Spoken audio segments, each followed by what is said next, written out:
శ్రీమాత్రే నమ. జయ గురు దత్తాత్రేయ నమ. ఈ వీడియోలో మనం జనవరి 5వ తారీఖు నుంచి 11వ తారీఖు మధ్యలో జరగబోయే వారఫలాలు ధనుస్సు రాశి వారికి ఏ విధంగా ఉండబోతున్నాయి. మరి ఈ వార ప్రారంభం అంతా కూడా ఇంచుమించు ఈ వారం అంతా కూడా రాశి అందే భాగ్య రాజ్యాధిపతుల కలయిక జాతకుడికి ఒక విధంగా అదృష్టం అనే చెప్పాలి. తనలో ఉన్నటువంటి సామర్థ్యానికి తగిన గుర్తింపు రావడం జరుగుతుంది. విద్యార్థులకి నిరుద్యోగులకి నూతన ఉపాధి అవకాశాలు లభించడం జరుగుతుంది. అలాగే మీరు ఎవరి సహకారం లేకుండా సెల్ఫ్ కాన్ఫిడెన్స్తో మీ ప్రయత్నం మీరే చేసుకొని దాంట్లో విజయ అవకాశాలు వచ్చే అవకాశం ఉంది. అలాగే స్వతంత్ర వృత్తి ప్రారంభిద్దాం అనుకున్నా, కొత్త ఉద్యోగంలో చేరదాం అనుకున్నా 100% ఈ రాశి వారికి అనుకూలిస్తూ ఉంది. అటు ప్రభుత్వ ఉద్యోగంలో కానీ, ఎండోమెంట్ రంగంలో కానీ, విద్యారంగంలో ఉన్న వాళ్ళకి, లాయర్లకి, అలాగే మరి ఉపన్యాసాలు, ప్రవచనాలు, జ్యోతిష్యం మొదలగు సాంప్రదాయ వృత్తుల్లో ఉన్న వారికి మంచి గుర్తింపు రావడం జరుగుతుంది. వారి యొక్క వేతనం కూడా పెరిగే అవకాశాలు చాలా వరకు ఈ వారం రావడం జరుగుతుంది. ఇక 3వ స్థానంలో ఉన్నటువంటి శని శుక్రుల కలయిక మీకు కొత్త పరిచయాలు ఏర్పడతాయి. గొప్ప పారిశ్రామికవేత్తలు కానీ, ఆధ్యాత్మికవేత్తలు కానీ, బాగా వ్యాపార రంగంలో ఉన్నటువంటి వ్యక్తులు మీకు సబార్డినేట్స్గా రావడం కానీ, అసిస్టెంట్లుగా చేరడం కానీ, మీ యొక్క వృత్తికి ప్రోత్సహించడం కానీ జరుగుతుంది. అంటే ఒక విధంగా పరిచయాలు పెరుగుతాయి, మీ యొక్క టాలెంట్ పెరుగుతుంది. ఆ కారణంగా మీ పరపతి పెరగడం వల్ల మీకు రోజు వచ్చే ఆదాయం కూడా గతంలో కన్నా బాగా ఎక్కువగా వచ్చే అవకాశం ఉంది. అలాగే మీ కుటుంబంలో ఉన్నటువంటి స్త్రీలకు కానీ, వ్యక్తిగతంగా ధనుసు రాశి వారు స్త్రీలై ఉంటే వారికి కొత్త అవకాశాలు రావడం జరుగుతుంది. అలాగే వృత్తిరీత్యా కానీ, వివాహం ద్వారా కానీ విదేశ ప్రయత్నాలు లాంటివి ఫలించే అవకాశం ఉన్నది. అటు కళారంగంలో ఉన్న వాళ్ళకి, వ్యక్తిగతంగా ఉపాధ్యాయ రంగంలో ఉన్నటువంటి స్త్రీలకి కంపల్సరిగా కొత్త ఉపాధి అవకాశాలు ఏర్పడతాయి. వారి యొక్క టాలెంట్కి తగిన గుర్తింపు కూడా రావడం జరుగుతూ ఉంటుంది.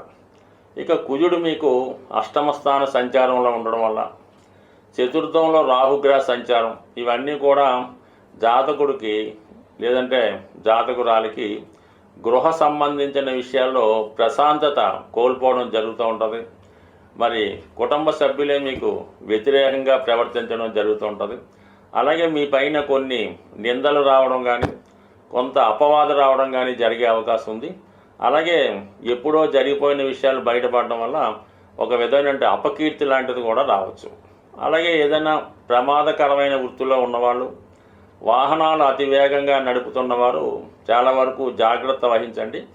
అలాగే మరి కుటుంబ సభ్యులతో కానీ, భార్యాభర్తల మధ్య కానీ విభేదాలు రాకుండా చాలా వరకు జాగ్రత్త వహించడం మంచిది.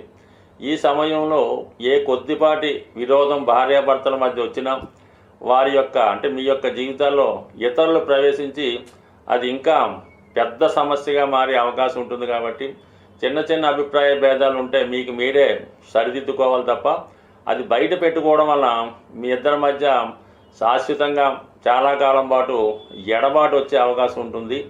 అలాగే జాతకుడు ఎటువంటి ప్రలోభాలకి, వ్యసనాలకి లొంగకుండా జాగ్రత్త వహించడం మంచిది. అలాగే ముఖ్యంగా మీరు ఏదైనా ఒక స్థిరాస్తి కొనే విషయంలో కానీ, వాహనం కొని అమ్మే విషయంలో కానీ చాలా వరకు జాగ్రత్త వహించండి. సరైనటువంటి పేపర్లు, డాక్యుమెంట్స్ లేని వస్తువు ఏది కూడా మీరు కొనడం వల్ల ఫ్యూచర్లో మోసపోయే అవకాశం ఉంది. కాబట్టి చాలా వరకు జాగ్రత్త వహించడం మరి చెప్పుకోదగ్గ సూచన. అయితే గురువు 6వ స్థానంలో వక్ర గమనంలో ఉండడం వల్ల మరి ఈ రాశిలో ఉన్నటువంటి ఒక పెద్ద వయసులో ఉన్న వాళ్ళంటే 60 సంవత్సరాలు పైబడిన వారు మరి వారి యొక్క ఆరోగ్య విషయంలో ఒక విధమైనటువంటి జాగ్రత్త తీసుకోవాల్సి ఉంటుంది. ముఖ్యంగా డయాబెటిక్ లాంటి వ్యాధులు ఉన్నవాళ్ళు అటు ఆహార విషయాల్లో కూడా జాగ్రత్త తీసుకుంటే ఫ్యూచర్లో వచ్చే ఇబ్బందుల నుంచి బయటపడే అవకాశం ఉంది. కాబట్టి ప్రస్తుతం మీరు చాలా వరకు ఆరోగ్యంగా కనబడినప్పటికీ కూడా ఏదో ఒక అనారోగ్య సమస్య మీకు ఉండడం జరుగుతూ ఉంటుంది. బికాజ్ మరి గురువు యొక్క వక్రగమనం ఈ నెలంతా ఉండడం వల్ల ఏమాత్రం కొద్దిగా ఇబ్బంది కలిగినా వెంటనే డాక్టర్ని సంప్రదించి సరైనటువంటి సలహాలు తీసుకోవడం మంచిది. అదొక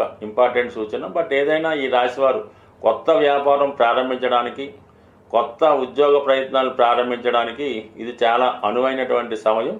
మరి ఆలస్యం చేయకుండా వెంటనే మీ కార్యక్రమాలు ప్రారంభిస్తే మరి నిరభ్యంతరంగా ఈ జనవరి నెలలో కొత్త అవకాశాలు రావడం జరుగుతుంది. స్వస్తి.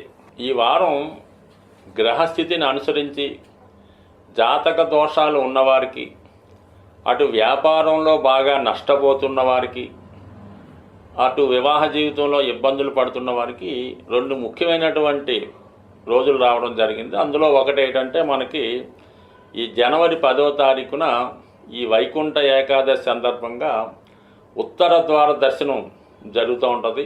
మరి మీరు మీ సమీపంలో ఉన్నటువంటి వైష్ణవ దేవాలయాల్లో ఆ రోజు భగవంతుణ్ణి సందర్శించుకోవడం వల్ల ముఖ్యంగా మీ యొక్క ఆర్థిక పరమైనటువంటి సమస్యలు పరిష్కారం అయ్యే అవకాశం ఉంది. అంటే బుధగ్రహ అనుగ్రహం ఎవరికైతే కావాలో, అంటే బుధుడు బలంగా ఉంటే అటు విద్య బాగా వస్తుంది, వ్యాపారం బాగా నడుస్తుంది, ఎవరితో కూడా మోసపోకుండా నష్టపోకుండా బుధుడు మీకు సంపూర్ణమైనటువంటి జ్ఞానాన్ని ఇవ్వడం జరుగుతూ ఉంటుంది. అటువంటి బుధగ్రహ అనుగ్రహం మీకు ఈ ఉత్తర ద్వార దర్శనం ద్వారా లభించే అవకాశం ఉంది. ముఖ్యంగా విద్యార్థులు, వ్యాపారస్తులు, రుణాల్లో ఉన్నవాళ్ళు కంపల్సరిగా మరి మీరు ఎక్కడ ఏ ప్రాంతంలో ఉన్నా అక్కడ ఉన్న దేవాలయంలో సందర్శించి 99% కాదు 100% ఆ రోజు విధి విధానంగా ఉపవాసం ఉన్నవాళ్ళు, మరి మీ యొక్క ఆచార ప్రకారం నియమంగా ఉంటేనే ఆ ఫలితం వస్తుంది తప్ప ఏదో ఆ రోజు 10 గంటలకు లైన్లో నిల్చున్నాం, 12 గంటలకు దర్శనం అయింది, 1 గంటకి మరి మనం ఇష్టం వచ్చినట్టు భోజనం చేసామంటే కుదరదు. కంపల్సరీగా ఆ రోజు నియమంగా ఉండాలి. దాని తర్వాత అదే మర్నాడు శనివారం రోజు మనకి శని త్రయోదశి రాబోతుంది. ఇది ఏ గ్రహం ఏ ఫలితం ఇవ్వాలన్నా, ఎటువంటి సమస్య నుంచి బయటపడాలన్నా ముందుగా మరి శివుని యొక్క అనుగ్రహం ఉండాలి. అంటే శనీశ్వరుని యొక్క అనుమతి ఉంటేనే మిగతా గ్రహాలు మీకు మంచి ఫలితాన్ని ఇవ్వడం జరుగుతుంటుంది. కాబట్టి విధి విధానంగా ఆ రోజు కూడా మీరు శని త్రయోదశి రోజు మరి శివాలయంలో ఉన్నటువంటి నవగ్రహాలని సందర్శించుకొని అక్కడ విధి విధానంగా ముందుగా 9 గ్రహాలని పూజించి చివరగా శని భగవానుడికి తైలాభిషేకం లాంటిది చేసి పరిశుభ్రంగా మరి అక్కడ పూజ పూర్తి చేసుకొని అదే దేవాలయంలో శివుడికి కూడా చక్కగా రుద్రాభిషేకమో ఏదో అభిషేకం చేయించుకొని ఆ దేవాలయంలో సుమారుగా ఒక గంట సేపు 2 గంటలు చక్కగా అక్కడ ఉండి వీలైతే ఆ భక్తులకి సేవ చేసి మరి నెమ్మదిగా మీరు ఇంటికి వచ్చి ఆ రోజు కూడా కంపల్సరిగా మరి ఎటువంటి ఆయిల్తో చేసిన పదార్థాలు కానీ తినకూడదు. చక్కగా ఫ్రూట్సో మరి చక్కగా ఆయిల్ లేని తినటం. ఆ ఒక్కరోజు భూమి మీద పడుకోవాల్సి ఉంటుంది. అంటే దుప్పటి చాప అది వేసుకోవచ్చు.